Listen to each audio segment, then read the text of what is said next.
Welcome back. It is the Country Viewpoint here on Flow FM, and Dr. Anne Webster is the member for Mallee, and she returns to the Flow FM airwaves after some time. It's great to have you back, Anne. How are you?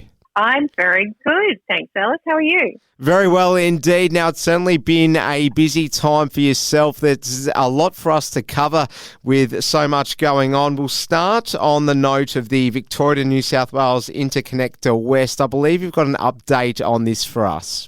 Look, the appalling situation of the VNI West just beggars belief. We hear the Minister Bowen, Energy Minister. We hear Catherine King, the Minister for Infrastructure, who in 2021 said, we really should try and get the wires underground because there was such pushback in her electorate. Now we have Bowen saying, you need social licence. He said that 12 months ago, and here we are again. He's using the same words, but meanwhile, AEMO, who works under his instruction and the Minister Lily D'Ambrosio's instruction, fast-forwarding the process of so-called consultation. And clearly, everything that I hear from everyone who writes to me, the meetings that I've attended, there is no social licence. So the fact is the government has to do better than this. They're talking about ensuring that 28,000 kilometres of these transmission towers and wires crisscross the country, I think was the wording last year. And here we are with 230 kilometres in the first section and another 130 that I've just heard about yesterday, one of the professors who's been engaging in this conversation, really questioning AEMO's lack of transparency, pushing a Kerang-Shepparton extension now. And meanwhile, and I've got to say, it would seem AEMO is underquoting that extension from Kerang to Shepparton, meanwhile inflating the one in Gippsland, all so that obviously Kerang and Shepparton will be chosen. I mean, the government and its bodies need to be transparent with the people of Australia, not take us for mugs, and do the right thing by those that they want to move into their land, take over kilometres of their land, which is prime agricultural land largely. So, look, there is a lot of unrest. It is really totally unacceptable the way the government has behaved.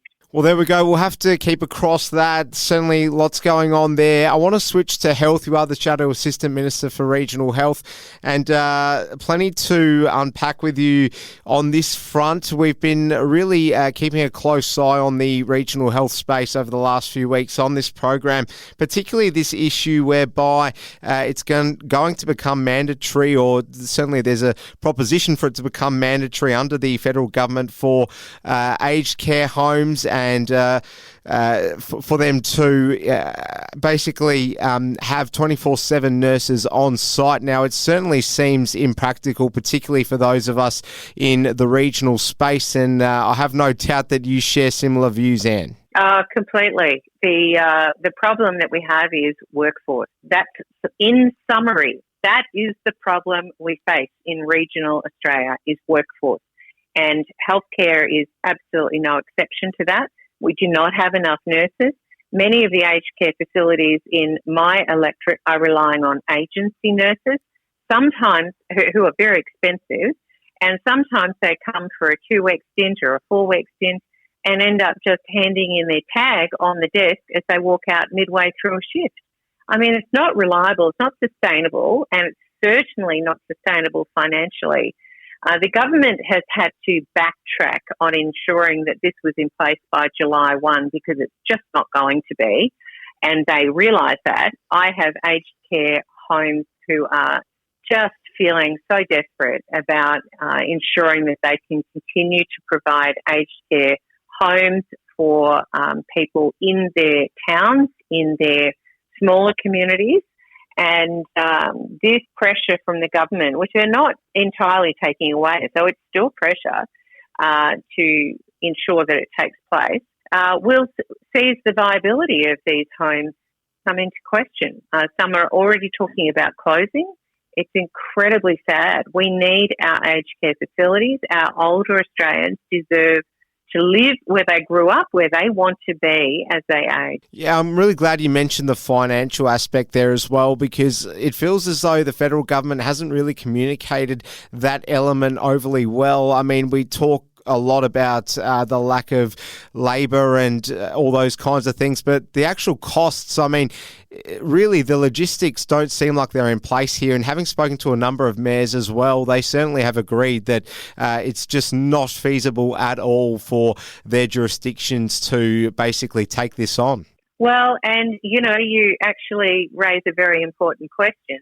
Councils in the past have been able to offer home care packages, and most of the councils in Mallee are now withdrawing that service and looking to private providers to somehow be able to provide the services that people need in order to age in their own home. The problem is, of course, as we know, those of us who live in the regions, we have long distances, small population.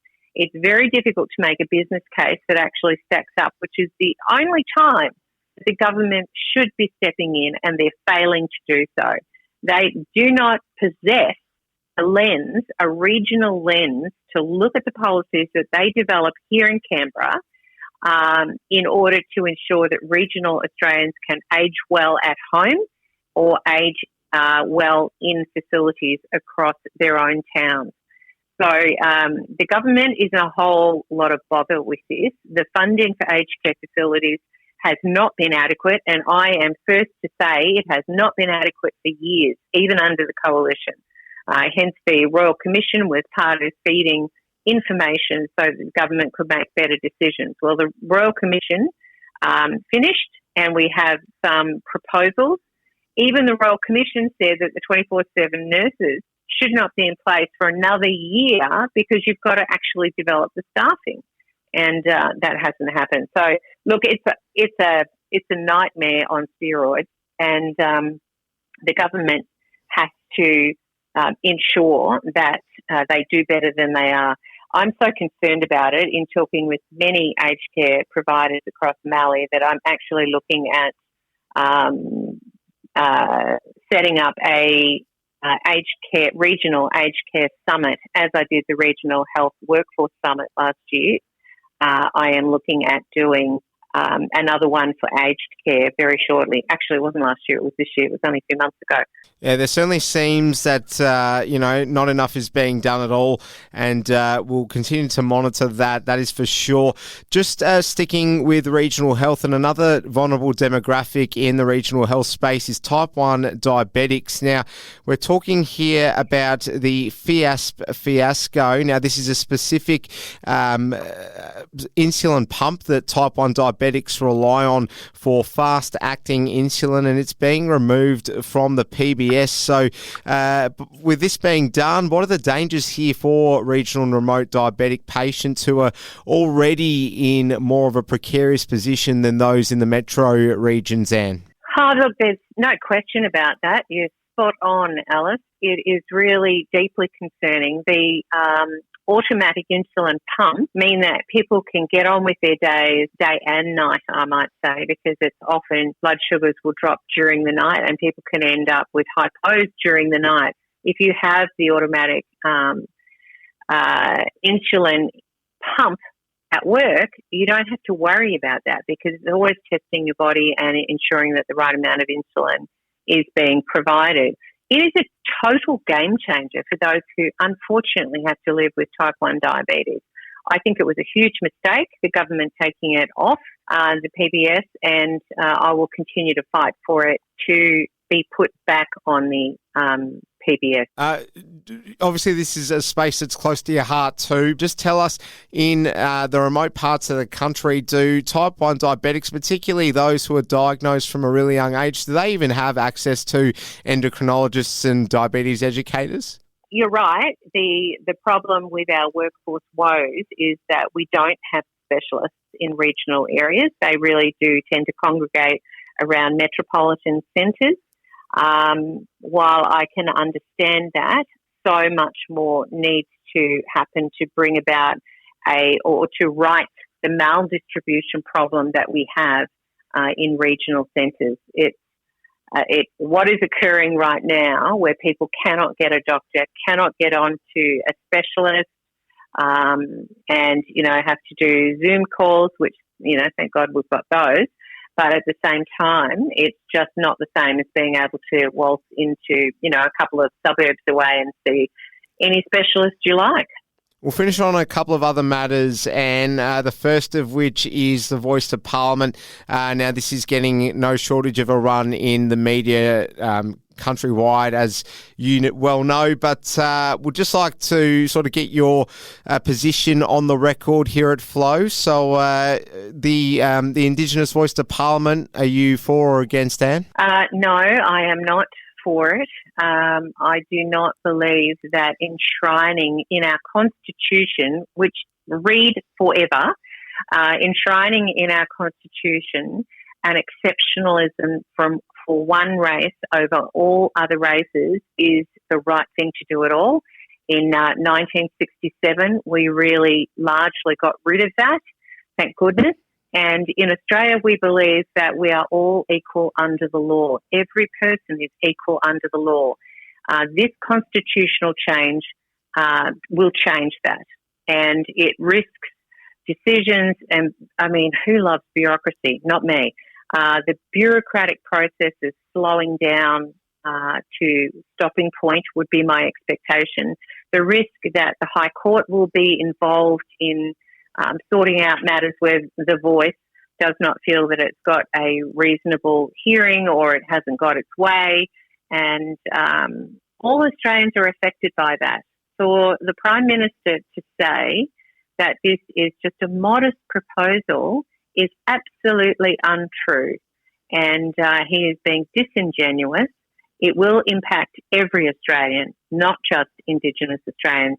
We all want the gap in healthcare, the gap in education, every gap that exists between those who are doing it tough as Indigenous people and those who are not, to be gone. We want that change. There's no question about that. Right now, we have 11 representatives in Parliament, vocal representatives as Indigenous people who represent their entire electorate. That is precisely how it should be. That if an electorate elects someone, they represent everybody. And as I represent Indigenous people across my electorate, I also represent everybody else. And we have an equal standing, and that's as it should be, in my view. The thing about a referendum is that it will give everybody the opportunity to make their own vote. I personally will not be campaigning hard on this. I believe that information is important, and the pamphlet will be very important to speak about both the yes and the no vote. And my hope is that Australians will understand what is actually at stake here. And just to be clear, you're opposing in principle, not on detail. That's actually part of it, is that there isn't clear detail. And for the Prime Minister to not be transparent about this, I think it automatically does not get a vote of confidence from me. All right, we'll finish on the note of regional bank closures. And we've had news that Bendigo Bank is closing its agency in Warwick-Nabil. Now, if the Bendigo Bank agencies in Robinvale and Kingston are to be saved, why is Bendigo Bank not considering the folk in Warwick-Nabil? Well, that would be a question you would have to ask the Bendigo Bank, of course. Bendigo Bank has 5 agencies, as opposed to branches, 5 agencies that are closing across Mallee. I have been quite vocal on the fact that I think that this is a crying shame. People who contribute so much to our economy, who are contributors to the well-being of Australia, not to have access to banks, especially when they are generally an older population out in the smaller towns. Sometimes multicultural don't speak very good English. Both groups to have to go to a platform in order to do their banking, I think is not serving those people well. The other group are small businesses who still work in cash because, as I said, a lot of older Australians work in cash. and they've got nowhere to take their money, and to deposit their money. I think I've been very vocal on the fact that these banks need to be held to account to their customers. And if the banks are not supporting local people, for example, Robinvale, the ANZ has Up and Gone, and Westpac, thanks to the lobbying of the community and people like me and Jade Benham and others, they are staying open. And so I would encourage people to think seriously about the loyalty of the bank and to put their money where, their views lie, where they are supported, where their loyalty is. Dr. Anne Webster is the member for Mallee, and really appreciate your time on the program. All the best with everything going forward, and we'll speak to you again soon. Thank you so much, Alice.